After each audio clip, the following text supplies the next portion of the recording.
Eita.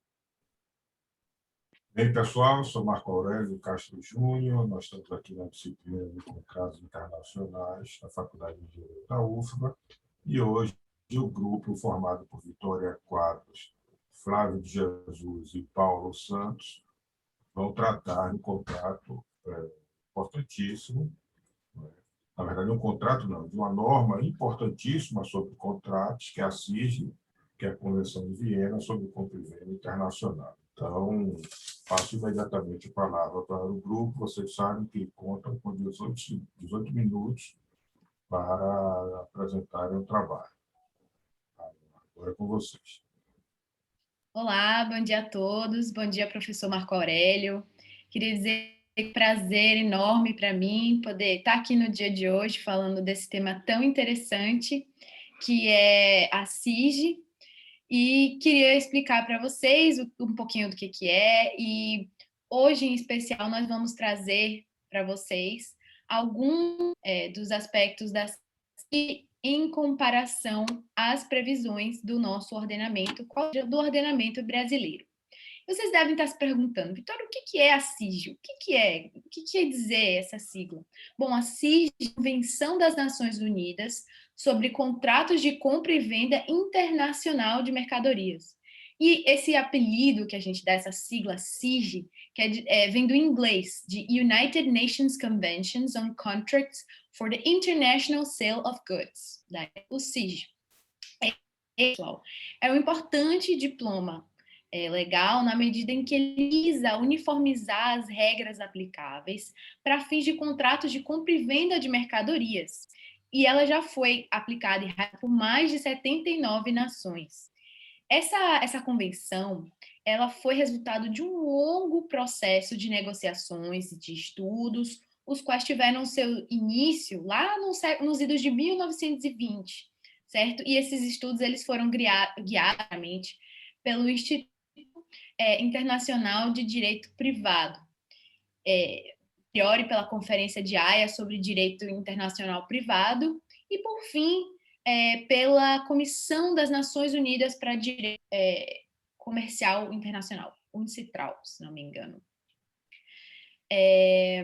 Um dos aspectos interessantes que eu encontrei durante o estudo foi que alguns doutrinadores eles fazem essa comparação da CIG com a mercatória, né? Uma lei que foi um conjunto, um ordenamento durante um período medieval e que visava regular, né, quando o comércio internacional, dos feudos, enfim, ele estava surgindo, estava sendo essa lei, ela veio para uniformizar, né, tentar uniformizar ao menos esse comércio internacional naquela época da Idade Média. Então, tem alguns autores que fazem essa comparação da CIG como se fosse a nova Lex Mercatória. Sim, pessoal, a CIG mercatória, sim.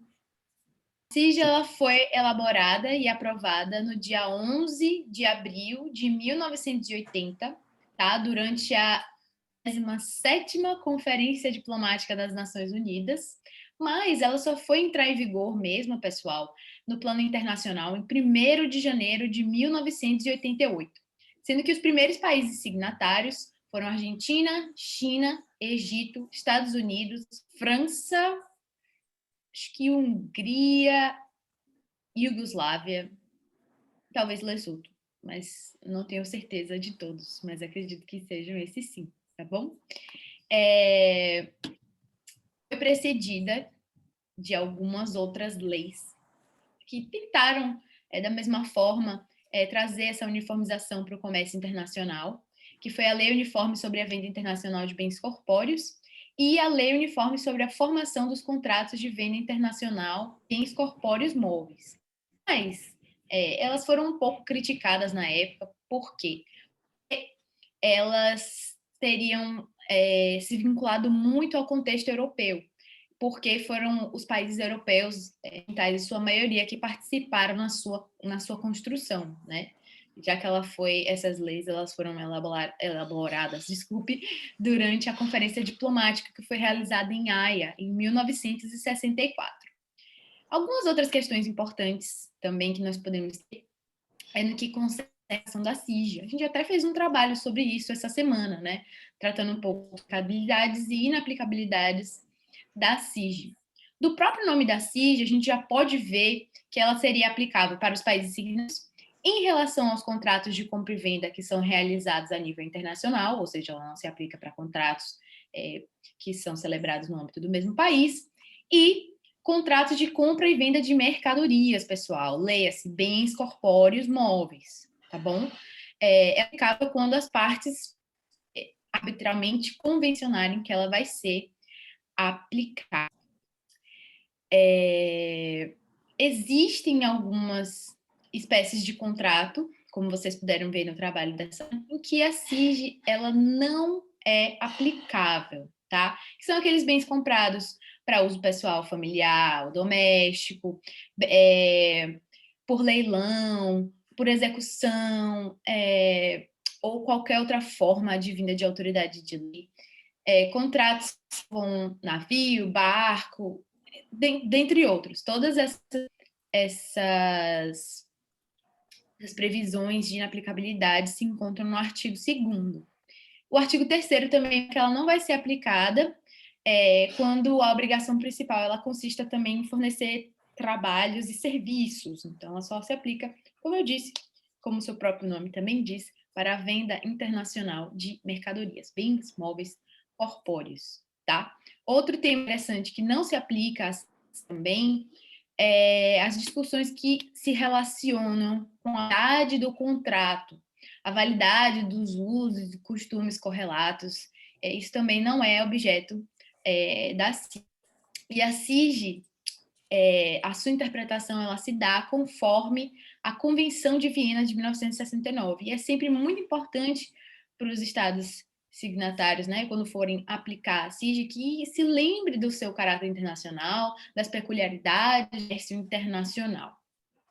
E indo, assim, ao cerne da apresentação, a gente pode dizer que existem, sim, algumas diferenças entre a CIG e o Brasil. Dentre elas, a gente escolheu mencionar pelo menos 3, que seriam questões atinentes à formação do contrato, questões atinentes à prorrogação do prazo e a determinação do preço, tá bom? No que concerne, pessoal, assim, a formação do contrato, algo que a gente pode primeiramente mirar seriam as questões atinentes à proposta, tá?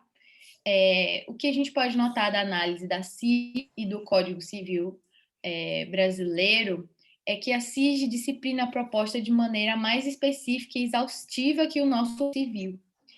Pelo regime da CIG, se não me engano, de acordo com o artigo 14, a proposta ela constituiria a oferta de contrato à pessoa ou pessoas determinadas quando ela for suficientemente precisa e houver a devida indicação da intenção efetiva do proponente em obrigar-se em captação. Então, os 2 pré-requisitos centrais para a configuração da proposta seriam que a declaração de vontade indicasse a intenção de se vincular e ela deveria possuir um conteúdo mínimo, não é mesmo? E, a despeito de tudo isso que eu comentei, o Código Civil Brasileiro ele considera a proposta uma declaração unilateral de vontade, certo? Pela qual ele declara a sua pretensão de celebrar um contrato. É uma evidente manifestação de vontade e ela vincula o ofertante em caso de aceite. E o ofertante ele vai ficar apenas se ocorrer a negativa do oblato ou quando ocorrer ainda a caducidade, a depender da natureza da proposta. O Código Civil Brasileiro, em seu artigo 427, reforça que a proposta ela obriga sim o proponente. E caso, se o proponente não manter essa proposta, ele pode responder com perdas e danos causados ao oblato. Ele revogar essa proposta antes do tempo, certo? Se ela for uma retirada arbitrária e injustificada. No que se refere, pessoal, às questões atinentes à prorrogação do prazo, a prorrogação do prazo para cumprimento das obrigações contratuais na SIG, ela se estende tanto para o comprador como para o produtor, certo? Ambos podem estabelecer um prazo suplementar razoável para o cumprimento de suas obrigações. No Código Civil, a gente não tem dispositivo com tal teor, mas assim prevalecerá a disposição da SIG. Assim, nós vamos para o último tópico assim que eu achei interessante abordar, um dos últimos, né, que seria a determinação do preço e violação do contrato. A determinação do preço, a convenção estabelece mercadorias expressam Vitória, desculpa te interromper, mas o professor está mandando mensagem aqui no grupo, dizendo que ele ficou sem internet.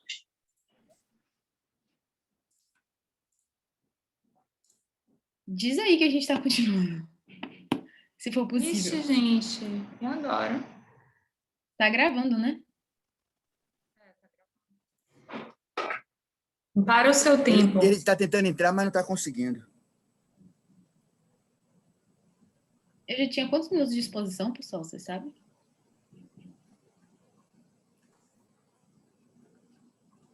Ele mandou mensagem agora, tem 2 minutos só.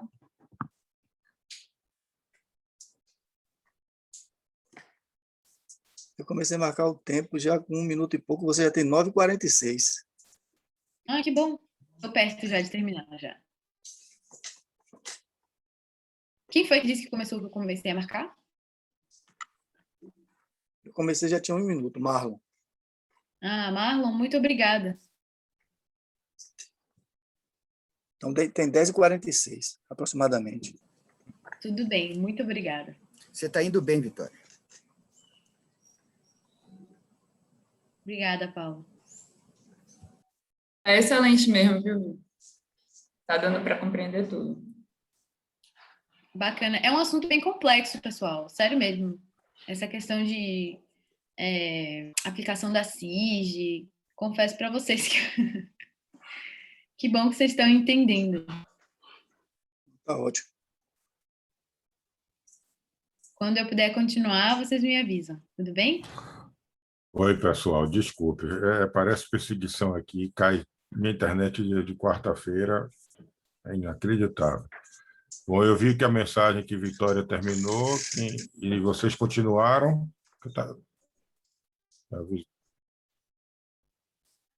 Vocês prosseguiram. Hein, gente?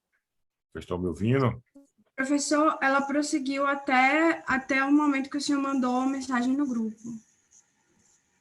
Tá, aí você parou. Meu controle de tempo foi para o espaço aqui, né? Você já concluiu, Vitória? 10 minutos, professor. Eu estava em 10 minutos e eu tinha tratado de questões atinentes à formação do contrato, questões atinentes à prorrogação do prazo, e eu estava indo para o meu último tópico, qual seria o da determinação do preço e violação essencial do contrato. Se não me engano, eu ia tratar disso. Ok, então vamos avançar. Pode continuar. Desculpe a interrupção. Não, imagina. Tudo bem. Pessoal, como eu falei para vocês, nós tratamos da formação do contrato, aquela questão referente à proposta, tratamos de questões atinentes à prorrogação do prazo, tá? Em relação à previsão da SIG de tanto vendedor e comprador poderem prorrogar, conceder ao outro um prazo suplementar razoável para o cumprimento de suas obrigações, enquanto no Código Civil não existe um motivo com o mesmo teor, mas prevalecendo assim a norma da SIG. E nós caminhamos, ou estamos caminhando, ao menos, para a determinação do preço e violação essencial do contrato, tá? No que concerne a determinação do preço, a Constituição ela estabelece que as mercadorias expressa ou implicitamente deverão fixadas a sua quantidade, preço, ou que deverá, desde já, haverá meios em que possam ser determinados. No nosso direito brasileiro, pessoal, a regra é que o contrato de venda ele vai se considerar perfeito desde que as partes elas acordem com o objeto e com o preço, tá? Mas também se admite que o preço é determinado por terceiros, força de mercadoria ou ainda auferido pelo preço de mercado, data e local definidos por referência a índices e parâmetros, tá? Mas desde que suscetíveis de determinação objetiva. E o direito brasileiro, pessoal, ele ainda define que, uma vez convencionada a venda sem a fixação do preço ou de critérios para sua determinação, se não houver um tabelamento oficial, tá? As partes elas podem se ajustar ao preço corrente das vendas habituais realizadas pelo vendedor, tá bom? No que se refere à limitação do preço e a si, um contrato sem preço ele não representa uma inovação, não há uma inovação assim necessária em relação ao ordenamento nacional, assim, no que concerne a essa determinação do preço. A única diferença é ótimo, diferença que poderia ser dita, enquanto o Código Civil Brasileiro ele estabelece como parâmetro de suprimento a possibilidade de fixar o preço de acordo com as vendas habituais a Convenção de Viena, ela remete ao preço que geralmente é cobrado por tais mercadorias no momento da conclusão do contrato, claro, observadas as circunstâncias. No mais, assim, mencionar a redução do Código Civil Brasileiro, ele só permitiria essa redução de preço, hipóteses em que ocorrem, no caso, vícios ocultos, tá? Enquanto a CIG, ela pontua era mais ampla essa questão, pois ela permite a redução do preço também quando as mercadorias não estiverem conforme o contrato, ou então quando elas forem inadequadas para o uso e também quando elas apresentem defeitos, tá? No que concerne proposta ao público, que seriam as ofertas dirigidas ao público, né? Existe um tratamento diferente entre a CIG e o Código Civil Brasileiro, de sorte que, para o Código Civil Brasileiro, a oferta ao público ela vai ser considerada proposta vinculante quando ela contiver os requisitos essenciais do contrato, tá? Isso está, se não me engano, no artigo 429 do Código Civil. No âmbito da convenção, no âmbito da CIG, as ofertas direcionadas a pessoas indeterminadas, elas serão consideradas como um convite. Professor, eu não falo latim, mas se não me engano é initiatio orium. Me corrija, por favor, se eu estiver errada, tá bom? Ou seja, eles são meros convites para eventual apresentação de oferta, mas elas não têm uma força vinculativa. O último instituto assim, que eu queria mencionar para vocês seria o da violação essencial do contrato, tá? A convenção, ela instituiu no seu artigo 25 esse conceito de violação essencial do contrato, né? Que seria positivo em que se estabelece que se considerar violação essencial do contrato, no caso, a infração que for cometida por uma das partes que causar a outra um dano de tal monta que substancialmente vai privar a outra do resultado que poderia ter sido esperado do contrato. E esse dispositivo ele só não seria aplicado no caso da parte que está inadimplente não ter previsto essa situação, realmente, né? Pessoas, digamos assim, que pessoas normais não poderiam ter previsto, que não teria previsto. Aí vai mais da aplicação da boa-fé mesmo, né? De ambas as partes não saberem. No Brasil, pessoal, entretanto, a regra geral é que o descumprimento de uma obrigação contratual, ela vai implicar na inadimplência, como todos nós já estamos habituados aqui, todo mundo que faz estágio, enfim, todo mundo que vive sabe que a consequência, né, do ordenamento contratual seria a inadimplência. Ressalvadas, obviamente, as de força maior, a parte que está inadimplente ela ia ficar suscetível aos efeitos dessa inadimplência. Então, a parte que é inocente, né, no Código Civil, ela tem direito à opção de rescindir o contrato ou ainda de exigir o seu cumprimento em ambos os casos, tá? Mesmo que esses danos ocorridos, eles não tenham sido previstos e com a intenção efetiva pelos dois pelos danos sofridos. Mas no ordenamento brasileiro, assim, não há uma previsão acerca do conceito de violação ao contrato, como a gente vê na CIG, tá bom? Então é isso, acho que é isso que eu tenho para falar para vocês hoje. Gostaria de agradecer a atenção de todos. Eu espero que as minhas elucidações tenham sido pertinentes, que tenham aproveitado, porque o assunto é complexo, mas muito interessante. E isso, pessoal. Muito obrigada desde já também ao professor pela oportunidade. Ok, Victória, muito obrigado.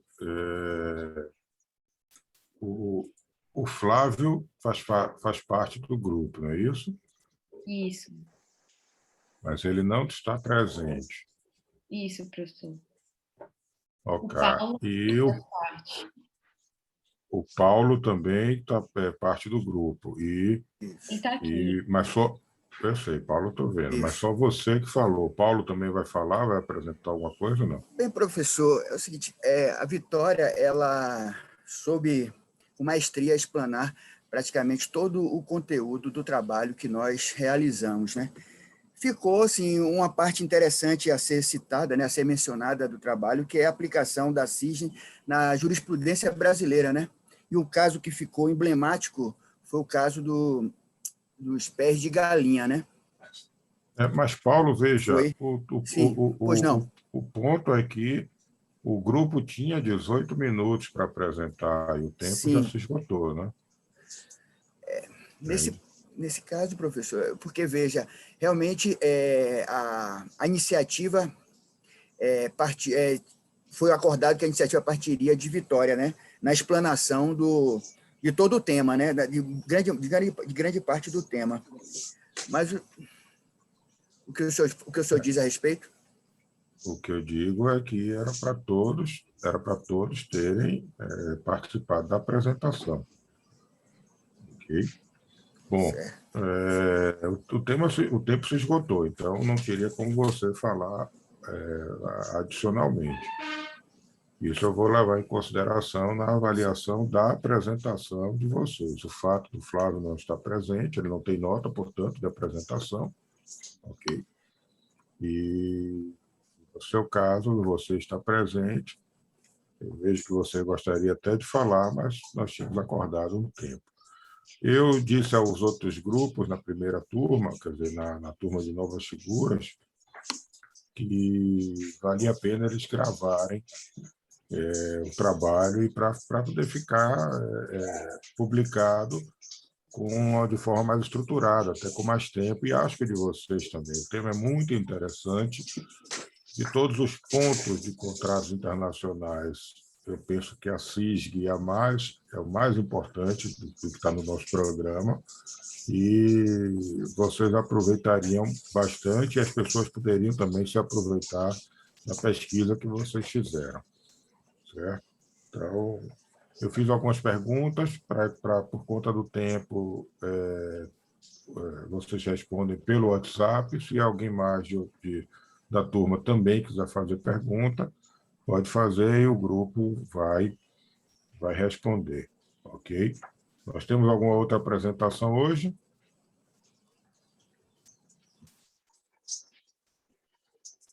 Não, né? Com certeza, professor. Peraí. Desculpe. Temos sim. Quando o senhor eu vou quiser. parar a Agora, gravação eu gostaria aqui de e vou compartilhar retomar. a tela. Tá, pode compartilhar. Eu vou parar a gravação aqui para poder ficar separado, tá bom? Dos dois grupos.